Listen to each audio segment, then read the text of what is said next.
Hi, and welcome to our webinar. We're here to help you consider your career in this somewhat uncertain time.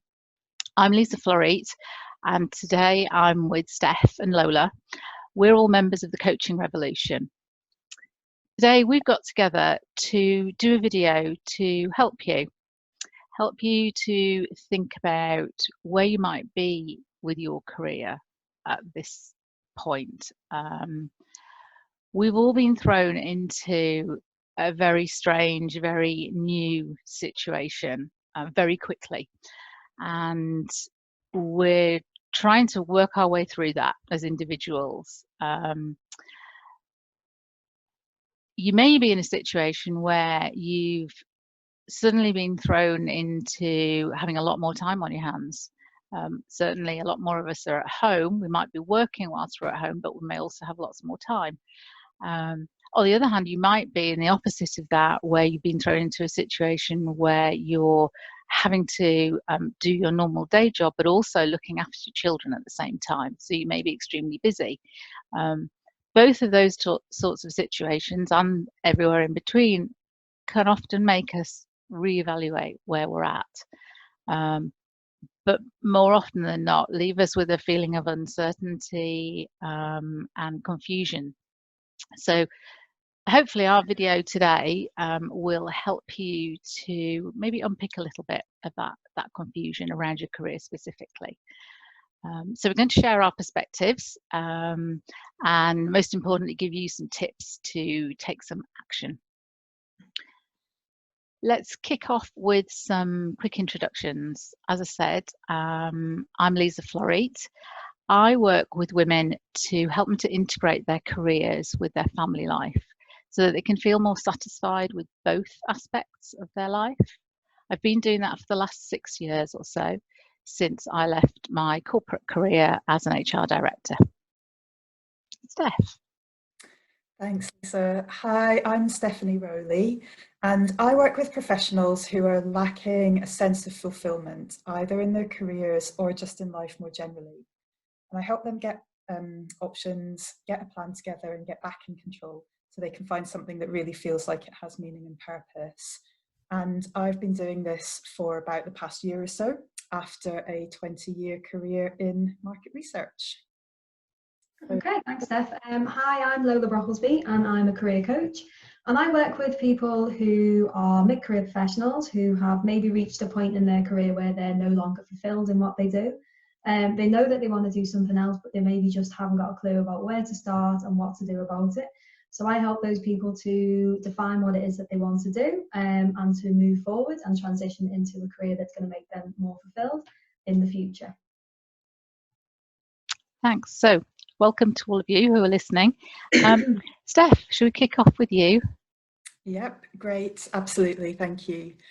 So I think, as you said in your introduction, Lisa, for lots of us, these strange times that we find ourselves in do actually present a good opportunity to have a really long, hard think about our jobs, about how we spend our time, especially if we're working from home or things are quieter than usual.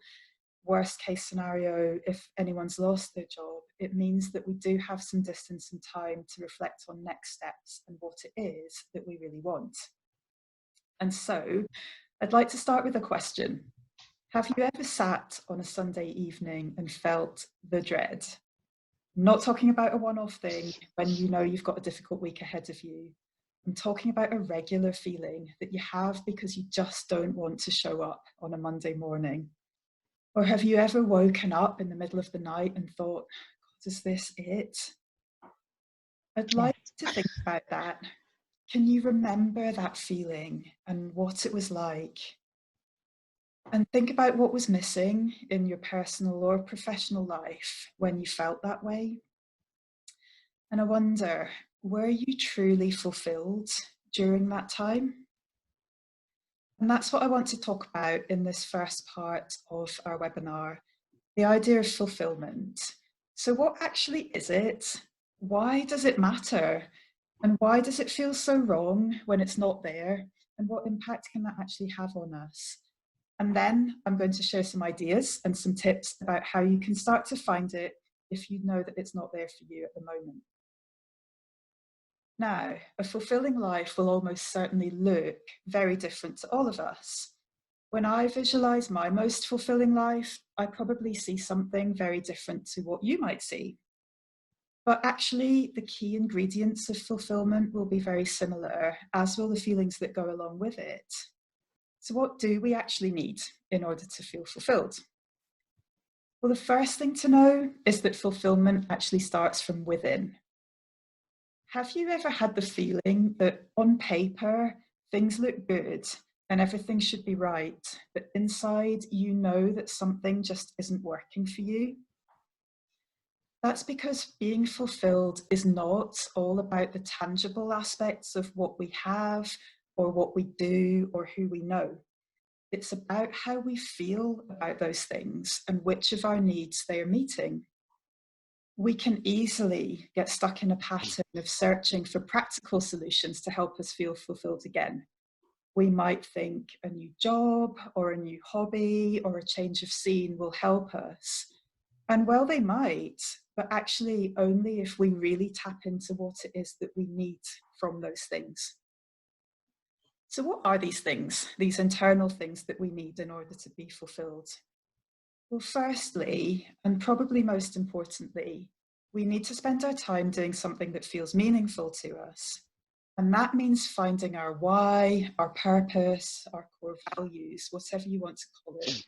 But we need to discover what really matters to us, what we are all about as people, and then we need to live in alignment with those values. And this is one of the core pillars of fulfillment. But why? Why should we find our why? Well, a study by the Journal of Positive Psychology recently showed that one of the key characteristics of people who lead meaningful or purposeful lives was a belief they had that their life matters.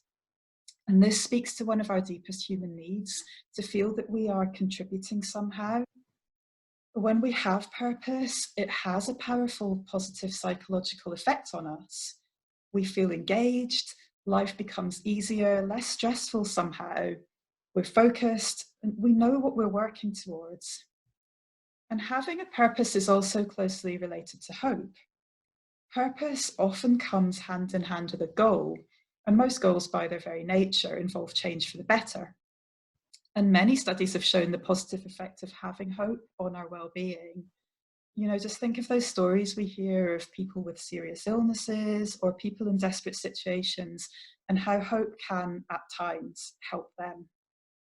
So fulfillment comes hand in hand with a sense of purpose, of meaning, of hope, engagement, direction. It means we're living in alignment with our core values and we feel we're contributing something.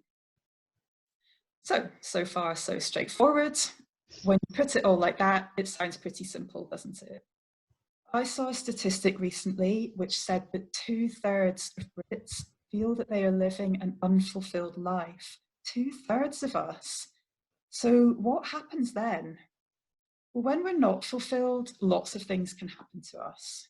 We might feel lost, sad, empty, angry even. We can feel that we're wasting time, that we're not quite connected with our own lives. We can feel frustrated that we lack control, that we're not taking responsibility for our own happiness, or we just don't know how to. We might feel resentful. Why do other people seem to have it figured out, but not?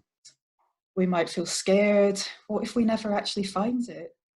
And we might even feel guilty if we do have a life that looks great on paper, but it just doesn't feel right for us. So that's quite a collection of negative emotions and feelings which can take their toll on us emotionally. They can impact on our relationships and how we interact with other people, which then just perpetuates the cycle of feeling unhappy. Have you ever found yourself repeating the same negative thought patterns or problems or decisions to be made over and over again in your head? It's really tiring, isn't it? Yep. More than that, it has actually been proven that ruminating on the same problems without finding a solution can actually tip us over into anxiety or even depression. And these emotions can also bring physical repercussions. We might feel tired, just exhausted with it all and lack energy. It can be really draining to tackle life's difficult or stressful situations, or actually even just the daily minutiae, if deep down we just don't really feel that connected with what we're doing. So if you think of a time when you've crashed in front of the telly after a really brilliant or satisfying day, that kind of tired but happy feeling. Now think of a time that you've crashed in front of the telly after a really rubbish day. It's not really the same feeling, is it, at all? So if 2/3 of us are unfulfilled, and feeling unfulfilled is so rubbish and potentially even bad for our mental health, why aren't we doing something about it? And why is it so hard? Why don't we address it earlier when we know it's missing? And why don't we often wait until we crack before we deal with it? Well, in a way, it's not our fault. As humans, we're wired to take the path of least resistance. It's kind of an evolutionary thing. Our brains trick us into thinking that if an option is hard to get, it's probably the wrong choice. And change often feels really hard. When we feel unfulfilled, it generates an emotional response. And when we try and process our emotions through a logical filter, it just doesn't work. Our brains crave that bingo moment when we've worked something out. It's not always that easy to work out our own emotions. Also, fear of the unknown is a real thing. At the most basic level, fear exists to prevent us from hurting ourselves. And if we're not clear on why we want to make changes, we worry that we might end up making decisions that won't benefit us or even be detrimental to us. And so we don't make them. And that leads me to the next point. Often we simply just don't know where to start. We might have accepted the need to make changes, but knowing what they are and how to do it is quite different. We often believe that we should be able to just work it out for ourselves. We look at the options, we expect a light bulb to come on. And when it doesn't, we feel discouraged and we just park it. We're too close to the problem and we need someone to help us see things clearly. But I can tell you that it is possible to work it out, to get that clarity and to start finding what fulfillment might look like in your life. And that's what I want to talk about now, is to think about using this time to start really getting an understanding of what fulfillment might be for you. It might not be a quick fix, but there are definitely things that you can start doing now to get you on this path. So the first thing is to find your core values. Find out what really drives you, what's important to you, what energizes you. What are you really all about as a person? And to do this, it can be really useful to think about 3 or 4 times in your life when you know that you had that feeling, that you felt really fulfilled. Write down as many words as you can that describe what you were doing at that time or gave you that feeling, and you will see a pattern emerging. You might realize it was about solving problems or making things or helping people learn or bringing people together. Whatever it is, it's a starting place to work out what really excites you and feels meaningful. Think about what values you were tapping into at the time. Then take your words and group them into chunks. For example, are you about accountability and responsibility? Are you about learning and growth? Or is it connection and belonging? And then try and distill the chunks down into a single word or phrase that captures the theme of each group. So for example, if your group of words was about accountability, responsibility, and honesty, then integrity might be your value, that might be your word. And if that's hard, you can also try flipping the exercise by thinking about times that you know you haven't been fulfilled. What was missing? Or what value that's important to you was being suppressed during that time. So that's one thing that you can start off doing. Secondly, just get curious. How could you potentially bring these values or these feelings into play in your life?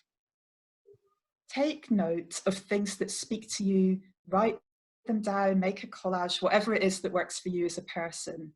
And in fact, your brain can actually help you with this. as humans, we prioritize information that backs our beliefs. So for example, if we think we're in an unhappy situation, we will constantly see things that prove to us that we're right. If we start looking for positive things that align with our values, we will start to see them. And my final tip is try a visualization exercise. Sit back, close your eyes, really spend a bit of time on this, and imagine yourself 1 year from now, and you have reached a place that for you is completely fulfilling. So just imagine we have a magic wand here, and let your imagination really go with this. And think about what it looks like, what it feels like to be in that place. What's different to that place compared to where you are now, and what really feels different about it? And what are you doing? What have you achieved? And how did you get there? So those are just some initial tips from me to start you thinking about what really matters to you and what fulfillment could really look like for you as a person. Now, going to hand over to Lola, who's going to give you a bit more information. Okay, thanks Steph, thanks very much. So obviously Steph has done a brilliant job there of describing how it feels when you get to that point in your career where you're just not feeling it anymore, you're just not fulfilled, and maybe it's something that you've done for a long time, you've worked hard, you've done qualifications, you've got to quite a senior level in that job, but you're just not feeling the way that you used to feel. And that can be quite a scary feeling really, but Steph's obviously giving you some really good tips and actions that you can take to try and get closer to what it is that's going to fulfill you now, and that's the most important thing that you can do.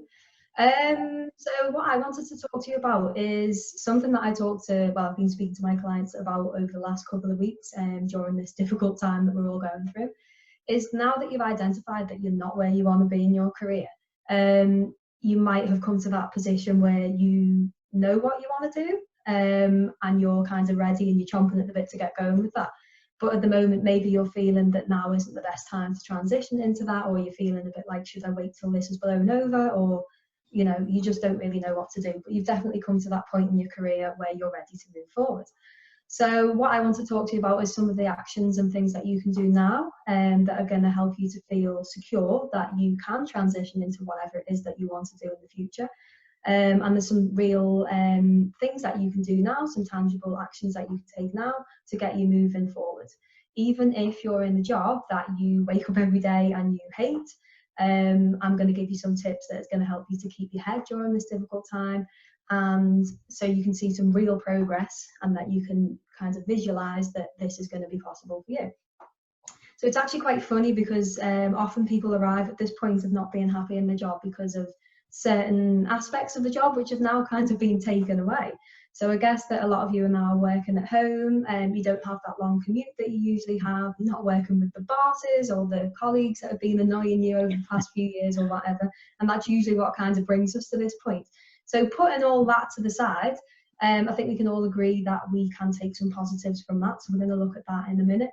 And also just kind of to say that when you get to that point in your career where you're not feeling it, it can feel really scary and a little bit like, oh, as Steph said, you know, why am I feeling like this and what can I do about it? And you almost want to push it to the side. But I've been through a couple of career transitions over my career. And it's not a negative thing really, because it's a positive thing to be in touch with your emotions and know how you feel. And it's good not to sweep it under the carpet. It's good to kind of bring it out and get everything out onto the table, as it were, and look at what you've got in your toolbox and how you can kind of move forward instead of just being detached from your feelings and not really kind of focusing on how you really feel.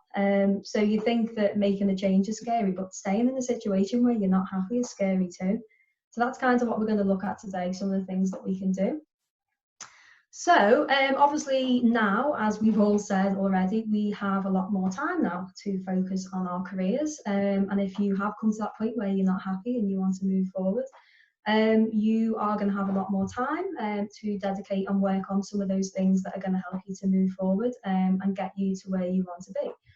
I think for me, the biggest thing when I'm working with clients is that sometimes they don't know what they want to do. So if you know what you want to do, that's fine. This is going to help you too.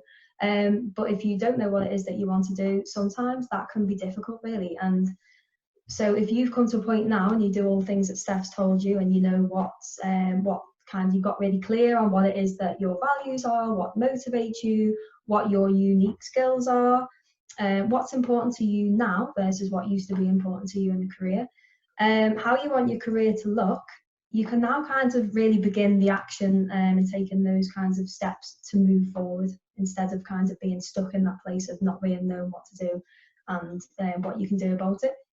So for me, when I'm working with clients, I kind of liken it to working on a very old car. So you kind of strip the car back to its kind of components. You look at what you've got, and you look at the parts that you need and what you need to work on, and then you kind of build that back up. So that's kind of where we are. Well, I'm going to take you to now. So we've kind of stripped it back with Steph. We've gone right back to the bones. We've kind of looked at you in your purest form almost, and now we're going to build you back up. And put some meat on the bones and really try and visualize this new career that you're going to move into, and you'll be able to see how the career can take shape. So hopefully you're not in a too stressful situation. Obviously it's difficult at the moment. You are going to have to probably fulfill, you know, most of the functions of the job that you normally do, but as we've said, the daily commute is not there. You know, you hopefully have a lot more time to kind of focus on what it is to do. So I think for me, trying to get positive now is going to be something that's going to help you to put some of those things to the side. So we've all got a lot of things that are going around our heads at the moment, and that's not really helpful. So we want to kind of get those things down on paper, put them to one side, and hopefully be able to move forward. For me, I'm a big fan of writing things down. I think just getting a pad and a paper out and just getting any thoughts, feelings or ideas onto paper is just a lot easier to process than just having them going round and round in your head, like Steph was saying. It just, you know, just keeps going round and around. So we want to get into a positive mindset before we do anything. Yeah, you have identified that you're not where you want to be, but let's try and focus on the positives of this situation, and also being in the situation where you're in a job that you don't like. How can we make that feel positive? So what I want you to do is write down 5 positive things about your current situation or your job that you're in now. Depending on how much you love or hate your job or your career, this might be easier or a bit difficult, but work with me. So even if you absolutely hate everything about your job, we're going to find some positive things that you can do. So number 1, let's just say not having that daily commute to maybe 1 hour to work, 1 hour coming back. That's gone now, so you don't really have to be worrying about that. You can kind of wear your pajamas from the waist down and relax a little bit more. So that's number 1. What about something about your job that you really love? There must be at least one thing. For example, when I was in a job I didn't really like, I was really happy that I still had that kind of customer contact, and I really love speaking to people and working with people. So that was a really positive thing for me. Even though there was other things that I didn't like, that was something that I really did like. So if you can maybe write down 5 things that are positive about the situation you're in now or the job that you're in, that is going to really help you to reframe your current situation that you're in and look at it in a different light. Okay, so Steph says thinking negatively is not going to help us now. We need to get positive. Okay, so write down 5 positive things that you love about your job now. Okay, so the next tip may be a bit easier now or not, depending on your living situation and who is around you at the moment. But for me, staying away from negative people is always going to be a help to you. So when I was thinking about transitioning into a different career many years ago, I'd speak to different people, family members, friends, colleagues, and you know, you're always going to come up against those people who are like, oh, you're making a mistake, you're doing the wrong thing, and then it'd really make me doubt myself, and I'd be like, oh, maybe I'm doing the wrong thing, and it'd just go round and round in a spiral, really. So I'm not saying that you need to completely detach yourself away from family and friends, because that's not possible. But you know, as the saying goes, negative people have a problem for every solution, and that's not really going to help you now. So I think if you can, just try and limit your kinds of contact with those people, or if they ask you about your job or your career, maybe you can just give them a quick 1 or 2 sentence answer and move on. And if they give you some advice, then just say thanks very much, I'll have a think about that, and then just move on from that. So just literally try and surround yourself with as much positivity as you can at the moment. And then the flip side of that, so we're going to try and eliminate the negative people, but we want to bring in a kind of new group of positive people. We want to meet new people. We want to bring new positive things into our lives. So obviously at the moment, it's quite difficult to get out to networking events and that kind of stuff, which I would normally recommend to my clients. But there's a lot of positive things and actions that you can take online and do digitally. So such as, if you're on LinkedIn, which you should be, everybody should have a LinkedIn profile, is to literally just reach out to some people that are doing the thing that you want to do. So you can easily do this. You can search for people's job titles or people that work in a certain company, and you can just send them a connection request. You don't have to send them a big message particularly. Maybe you can just say, I've noticed that you work at XYZ company. I'm really interested in finding out a bit more about what it is that you do. Could we have a virtual coffee? So then you can use that opportunity to ask them about how they got into that job, what tips they could give you. Maybe they can put you in touch with somebody in the industry. And it's actually quite surprising how helpful people are. You know, you think, oh, they're not going to want to speak to me, and you know, I'm just going to annoy them. But especially at this time, people are probably more open to kind of talking to new people. So that's another little tip that I would give to you. Also, at the moment, as I said, we can't go to physical networking events, but there's a lot of digital events that are popping up all over the place. So what I would suggest is that you keep an eye out on LinkedIn, join some Facebook groups for maybe your local Chamber of Commerce or business networking groups, and keep an eye out for the events that will be going on online. So that'll be something new for us all, but that way you'll still feel like you're kind of getting in front of the people that you need to be around. Okay, so another thing that you can do at the moment, because you might feel a bit kind of paralysed and a bit detached if you're stuck at home and you think, how am I ever going to get from here to where I want to get to? So now is a great time to update your skills and qualifications. So if it is the case that you know what you want to do, then it's quite easy for you to kind of seek out those courses or those skills that you need. So you could maybe print off some job descriptions or job advertisements and have a look at the things that they're asking for. And maybe there's some gaps that are going to come up in there, and there may be a qualification that you could take now and do online that's going to get you prepared and ready for when you do transition. Particularly now, I've seen a lot of the big course providers, the online platforms, are offering big reductions in their courses, and even some of them are free. So places like Coursera or Udemy, they're offering free courses now in a range of different subjects. So it might not be something that's going to be a certificate that you get at the end with an accredited qualification, but it might just get you into that mindset of being in that world or doing those kinds of things and using the language that you're going to use in your new career. So that's another thing that you can do. The next tip that I would give kind of builds on that really, is that part of my career change program, we have kind of a test phase. So once we've identified what it is that you want to do and what you need to do, it's a good way, kind of a risk-free way of kind of trying out what it is that you want to do. So normally this would take the form of voluntary work or work shadowing or attending conferences or exhibitions related to the industry that you want to work in. So obviously those things aren't really available to us at this moment. So I would now kind of task you to try and find out as much information as possible about your new career area. So websites such as Glassdoor are really helpful, so you can find out about what people have said who work there or have worked in a company in the past. So what the pay is like, what the working conditions are like, those kinds of things. So that's really helpful.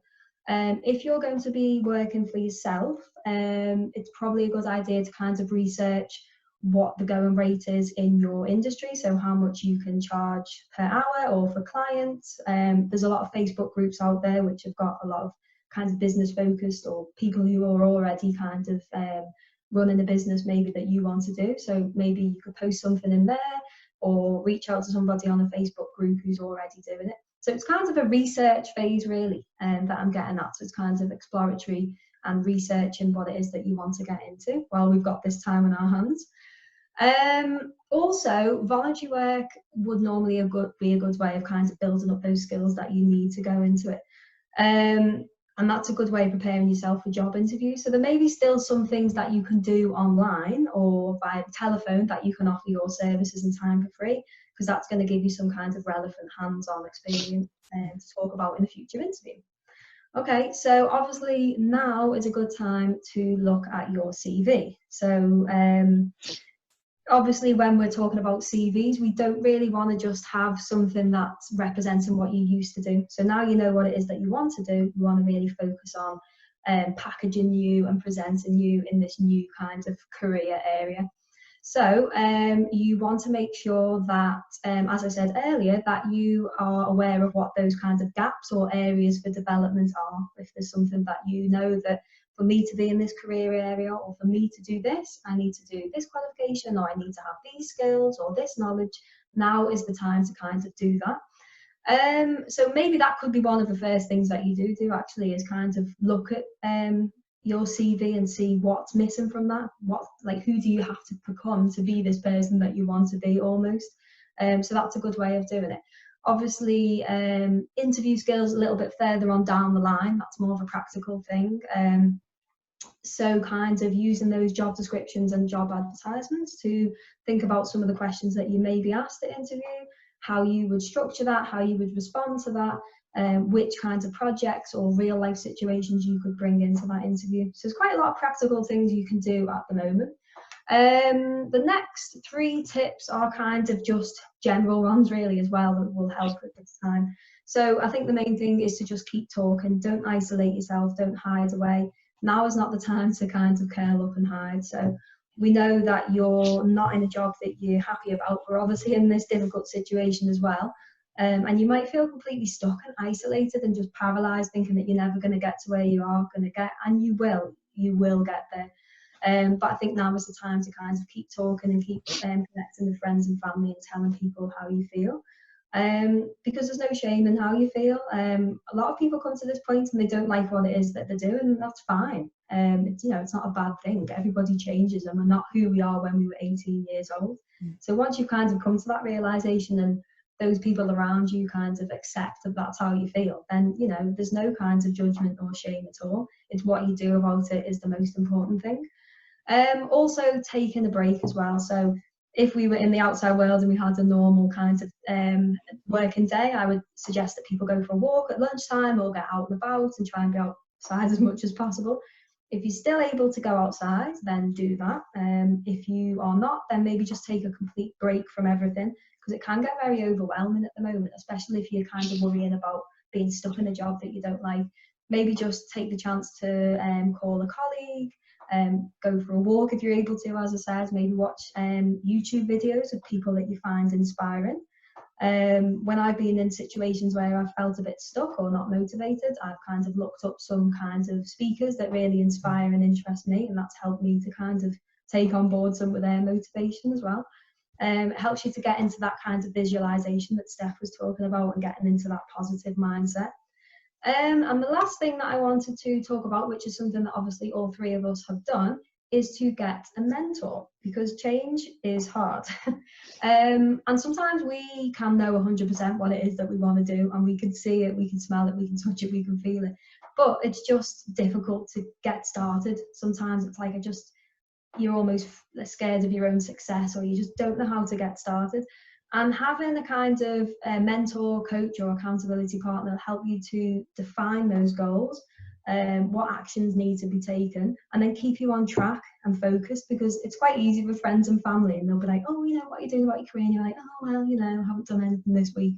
And they're not really going to get on your back about it. But if you've got a coach or someone there who's going to, be every 2 weeks, like, where are you up to with your goals? How are you getting on with that? And then obviously support you through the process. It's going to help you to get to that point quicker rather than just going on your own. So I hope those tips have been helpful for you, and just know that, it's a difficult time for us all at the moment, but I think if we can try and stay positive and focused, we'll feel a lot better. So thank you. Great, thank you both. Lots of lovely practical tips. I'm always very keen when I'm working with my clients, make it really practical. What can you do next? And I certainly wish that 7, 8, maybe probably 9 years ago, I'd been working with people like you to help me work through my transition.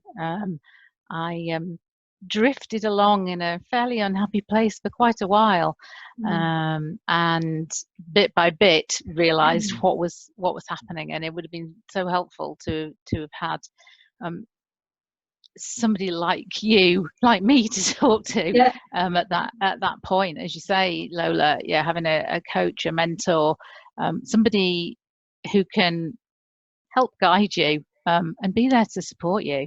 And so somebody kind of in your social or professional circle, because I find it quite difficult, isn't it, really, when you're, you know, you can't really speak to family and friends maybe, or you feel a bit embarrassed, or you don't know what to say. So it's quite good having someone kind of removed from your situation.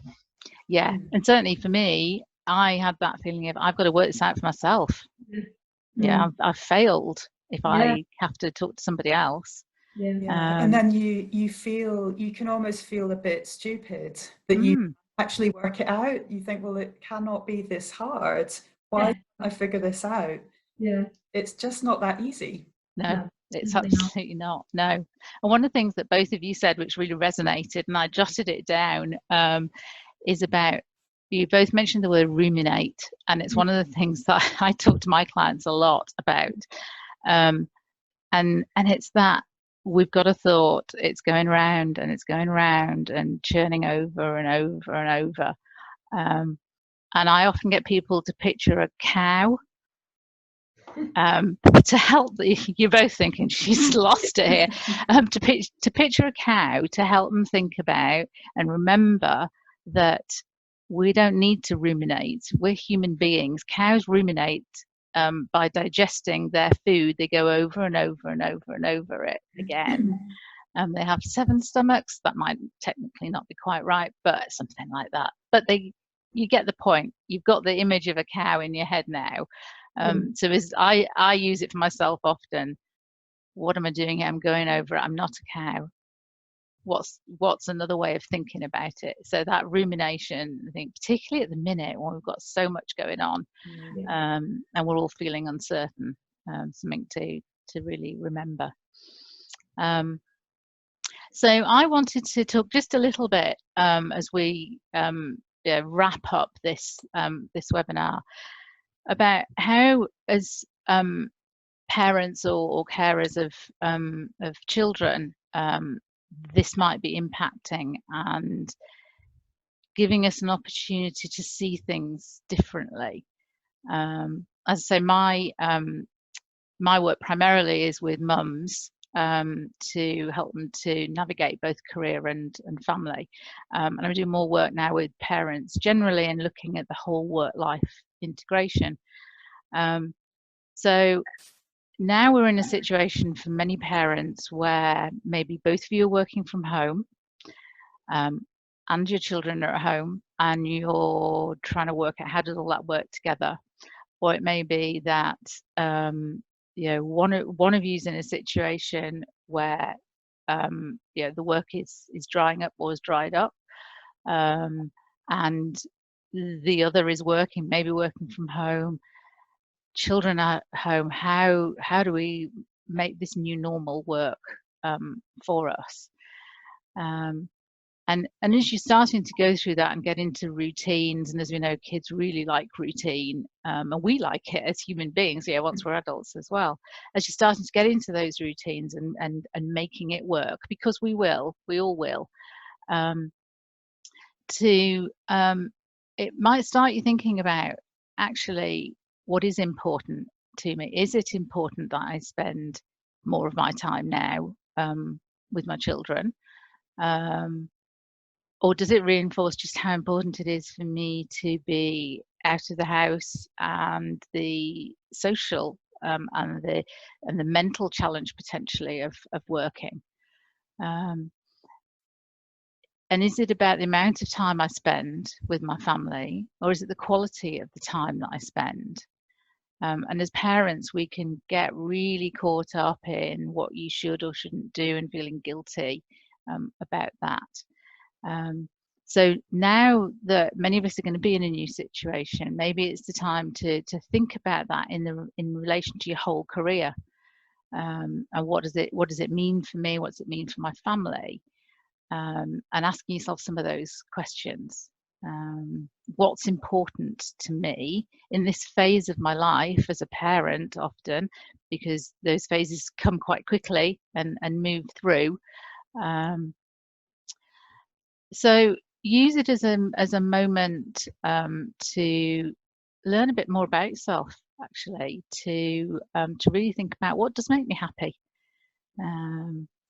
And yeah, that's as much for mums as it is for dads. So for many dads, this will be the opportunity that you might well have been looking for, to be able to spend more time with your children, and to be more active, whereas maybe your work before might not have allowed that. So yeah, as a whole family unit, depending on what circumstances you're in, it might be the opportunity to think that through, alongside the career aspect. And you may well be working differently in your job. Many of us are going to be in that situation. And what does that tell you about how you like to work? We're going to be much more connected virtually than face to face in the coming weeks and months. How does that work for you? Is that a good thing? It's a great learning opportunity, I think, for many of us, whilst it's scary, but combined with where am I at in my life and my career, it can be really useful to just stop and reflect. So my top tip would be to write. I think actually this is one of yours, Steph. My approach to it is more of a free form, blank sheet of paper or a notebook, journaling, for want of a better word, to explore what's going on in your head. And sometimes I find myself, and I know with clients, that we find it difficult maybe to articulate it verbally, but if we sit quietly with a pen and a piece of paper and just let the words come out, no one ever needs to read it. But it can be really helpful to you to explore, what am I feeling about this situation that I'm in? And even just a few minutes each day, jot down what's happening. What does this mean for me now with my work and my career? And then go back and look at it over time to see what's coming out of that. Are there themes? How does that relate back to my values, fulfillment? It's part of stripping back the car that Lola talked about. That was another thing I jotted down. I love that car metaphor. That's great. So it's a way of capturing what's going on and bit by bit piecing it back together. So journaling would be for me a top tip. Just taking a couple of minutes, get those feelings out there each day. And it doesn't need to be anything deep and profound. It could be as simple as that teenage diary that many of us, particularly as girls, used to keep, not even going there and telling you what was in mine. So this is an opportunity, whilst it's difficult and stressful for us, for many of us. How can we use it as an opportunity? I guess that's been the whole thrust of what we've been talking about today. So I hope you've got some great ideas from it. From my perspective, if you feel like you're juggling more than normal, and you need a safe space to take stock and reevaluate, then you can contact me via LinkedIn, and I'd be very happy to continue a conversation with you. Steph. Yeah, thank you. And yeah, just to kind of sum up from me, really, and it's been brilliant hearing from the two of you and your tips and thoughts as well. Just really think about using this time to think about fulfillment. We know that without it, we can feel really lost and unhappy. And we know that when we have it, we can feel amazing. We can feel happy, hopeful, and have that real sense of purpose. And as Lola said, you know, some of the edge might be taken off some difficult situations right now in a sort of weird way, because we're not having to schlep into the office and face that person that we don't like ever. But, you know, use that time, I think. Fulfillment isn't just a perk. It's not something that we just get if we're lucky.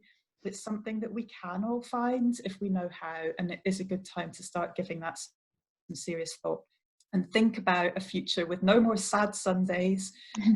Sunday nights are not just the end of a great weekend, but also actually the start of an exciting and good week. And imagine having that feeling. And I know that there will be some of you watching this video who feel they don't have happy Sundays at the moment, or that know people that do. And I know that feeling because I've been there absolutely myself. So if you would like to talk to me about that, find me on LinkedIn, Stephanie Rowley, and we can absolutely have a chat about that. Lola. Okay, so yeah, it's just to say I hope you've kind of enjoyed this session today and you've got a lot from it. It's a very difficult and unusual time for us, even as coaches. I've been a career coach for 10 years and I've coached people through really difficult situations, but this is something that is new to all of us. But I think we've agreed today that if we can try and use this time and this space and use it for positive kinds of outcome, we'll be able to bounce back quicker on the other side, hopefully with some fresh ideas and a fresh perspective about what it is that we want to do. So if you have recognised that you're not where you want to be in your career, and you maybe do or don't know what it is that you want to do, but you're ready to take action, but you just don't know how to get going with that, and you would like somebody to kind of help you to find those goals and what it is that you can do to get closer to where it is that you want to be, then please get in touch with me on LinkedIn, Lola Brocklesby, and then we can set up a mutual time for us to speak, and then we can hopefully get you where you want to be, and using this time and space positively and productively. So I look forward to speaking to you. Thank you. It's been a pleasure. Hopefully it's been helpful for all of you watching. It's been lovely to work with Steph and Lola on this. Good luck as we move forward in the next few weeks and months in these uncertain times. Take care, everybody. Yeah. Okay, bye. Bye. Bye. Bye.